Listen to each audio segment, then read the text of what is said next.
Jésus ne pouvait pas rentrer à Jérusalem à pied. Et ça, c'est une révélation. Parce que Jérusalem, d'abord, c'est la ville des rois. Tout le monde, ceux qui connaissent l'histoire d'Israël, savent que Jérusalem, c'est la ville des rois.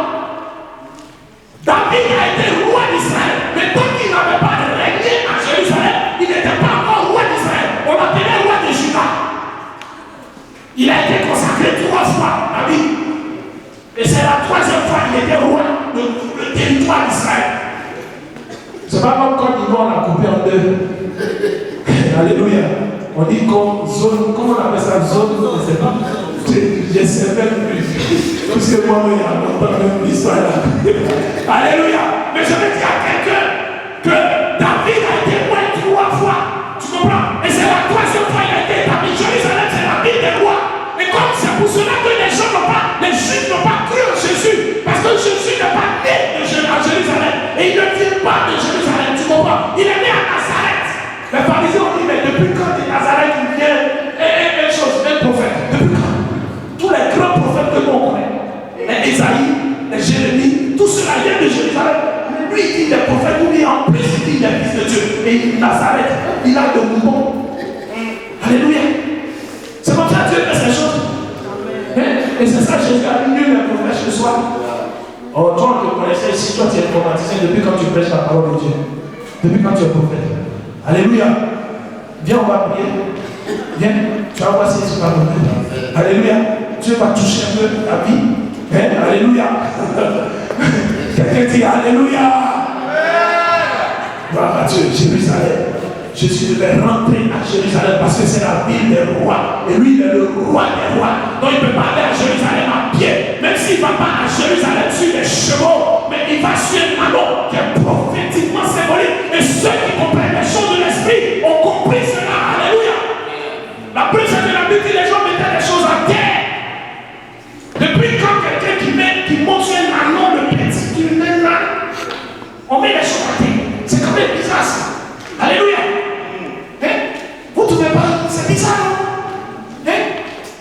C'est-à-dire que Dieu utilise même les petites choses pour confondre les choses du monde, pour confondre les plus sages, les plus intelligents du monde. Toi, tu es petit, tu es là, tu es insignifiant, personne ne connaît ton nom. Et le jour où Dieu va t'élever, le monde entier connaîtra ton nom. Et on saura qu'il y a un fils de Dieu. Car la parole déclare que la création entière attend avec un ardent désir la révélation des fils de Dieu. Quelqu'un dit la révélation des fils de Dieu. Ne te presse pas. Regarde ton voisin, dis-lui, ne te presse pas. Si Dieu t'a appelé, il te donnera l'occasion et l'opportunité de prêcher sa parole. Alléluia. Regarde ton voisin, dis, il te donnera l'occasion. Il te donnera l'opportunité. Alléluia. Gloire à Dieu. Que le Seigneur vous bénisse. Détachez ce talent. Car le Seigneur a besoin. Jésus-Christ ne pouvait pas rentrer à Jérusalem à pied. Parce qu'il est le roi des rois, le Seigneur des seigneurs. Parce qu'il rentrait dans sa gloire. Et sa gloire, ce n'était pas d'aller s'asseoir sur le trône de David à Jérusalem. Mais c'était d'aller mourir à Golgotha. Parce que c'était une mort prophétique. Mais c'était un règne qui était dit la mort de Jésus à Golgotha. Était un règne. Mon frère, s'il n'est pas mort à Golgotha, les sorciers allaient finir à qui? Il faut que je te dise ça. Il fallait que Jésus meure à Golgotha. C'est la plus grande victoire des chrétiens. Dis, c'est la plus grande victoire. C'est comme ça qu'on m'a invité à Pâques, à une fête. J'ai entendu des choses. On va fêter comme les Juifs.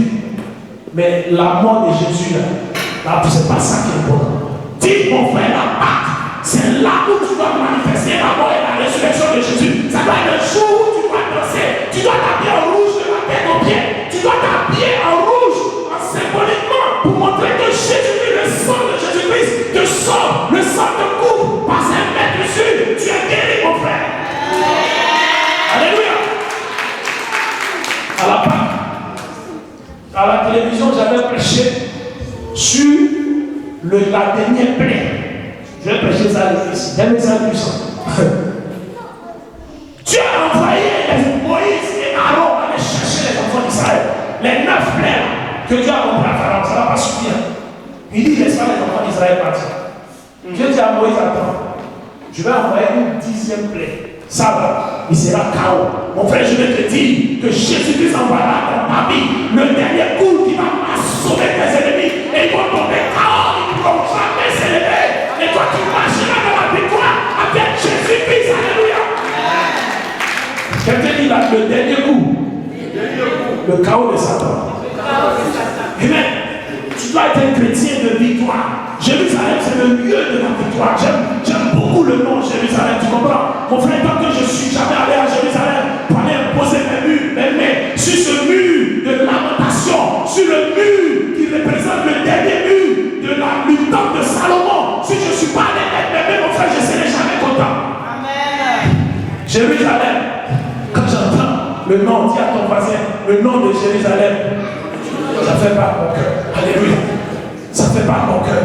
Parce que le royaume des cieux avec où tu vas vivre, ça s'appelle la nouvelle Jérusalem. C'est une révélation. Je peux prêcher sur ça durant des heures. Alléluia. Mais on avance. Détachez ce ballon. Car le Seigneur en a besoin. Le Seigneur veut que ta vie soit cette vie-là, plus cette vie qu'il veut dédier pour son œuvre, cette vie qu'il veut utiliser pour véhiculer son évangile. Mon frère, le but pour lequel tu es né, le but pour lequel tu es assis dans cette église, c'est que Dieu veut t'utiliser pour toucher les nations. Il veut t'utiliser pour sauver les hommes. Mon frère, les gens meurent dans les hôpitaux, les gens sont en prison en train de couper. Qu'est-ce que tu fais pour Dieu? Regarde à ton voisin, dis-lui, qu'est-ce que je fais pour Dieu? Tu es assis dans une église, la moitié des chaises sont vides. Qu'est-ce que tu fais pour Dieu? Dis à ton voisin, qu'est-ce que tu fais pour Dieu? Quelqu'un doit comprendre, je le dis souvent, quand je prêche en anglais, tu comprends? Tes nécessités là, ça ne peut pas faire bouger Dieu. Alléluia. Tes besoins personnels ne pourront jamais bouger Dieu. Tu comprends?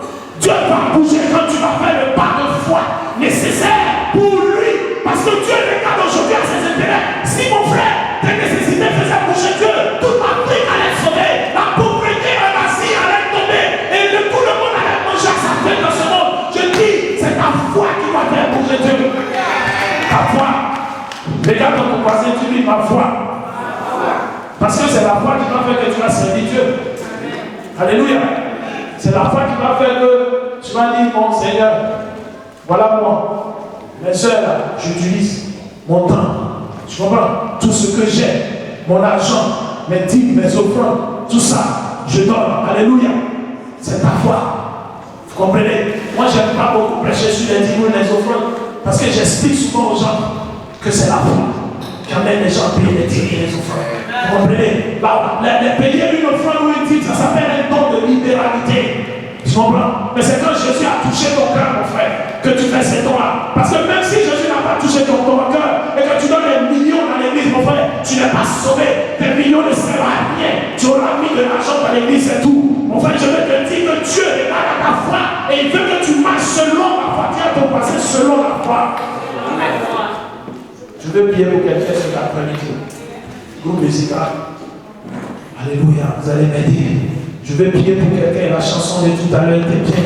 C'est une chanson qui fait réveiller le cœur de Dieu. Je vais dire à quelqu'un cet après-midi que Jésus-Christ veut t'envoyer.